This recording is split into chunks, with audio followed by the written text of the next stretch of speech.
Tests on 3 mummies found in Argentina have shed new light on the Inca practice of child sacrifice.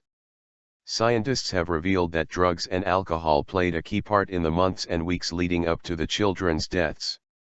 Tests on one of the children, a teenage girl, suggest that she was heavily sedated just before her demise. The study is published in the Proceedings of the National Academy of Sciences. Dr. Emma Brown, from the Department of Archaeological Sciences at the University of Bradford, said, "The Spanish chroniclers suggest that children were sacrificed for all kinds of reasons, important life milestones in the lives of the Incas, in times of war or natural disasters, but there was a calendar of rituals too. Frozen in time.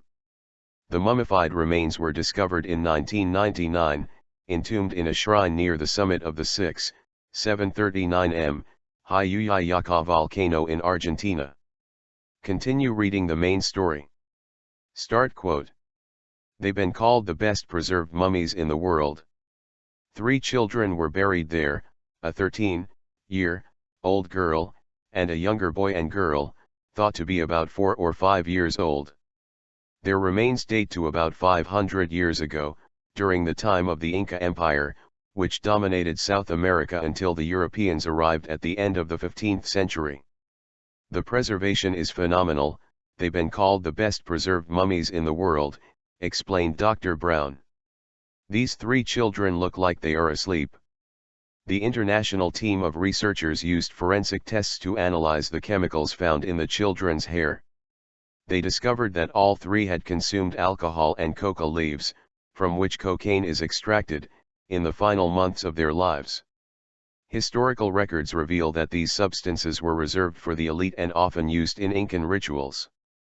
Death from exposure. An analysis of the teenage girl's hair, which was longer than the hair of the younger victims, revealed more.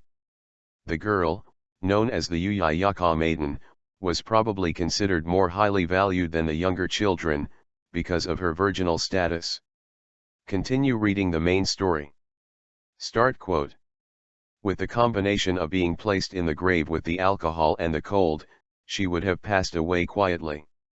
Tests on her long braids revealed that her coca consumption increased sharply a year before her death. The scientists believe this corresponds to the time she was selected for sacrifice.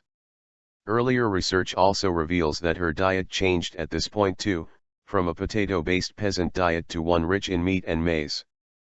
Dr. Brown explained, "From what we know of the Spanish chronicles, particularly attractive or gifted women were chosen. The Incas actually had someone who went out to find these young women and they were taken from their families. The results also revealed that the girl ingested large amounts of alcohol in the last few weeks of her life. It suggests she was heavily sedated before she and the other children were taken to the volcano, placed in their tombs and left to die.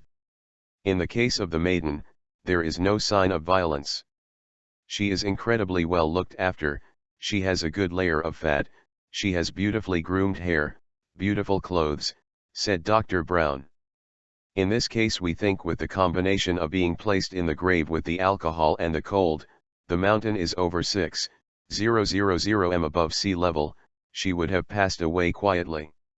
The mummies are now housed in the Museum of High Altitude Archaeology in Salta, Argentina.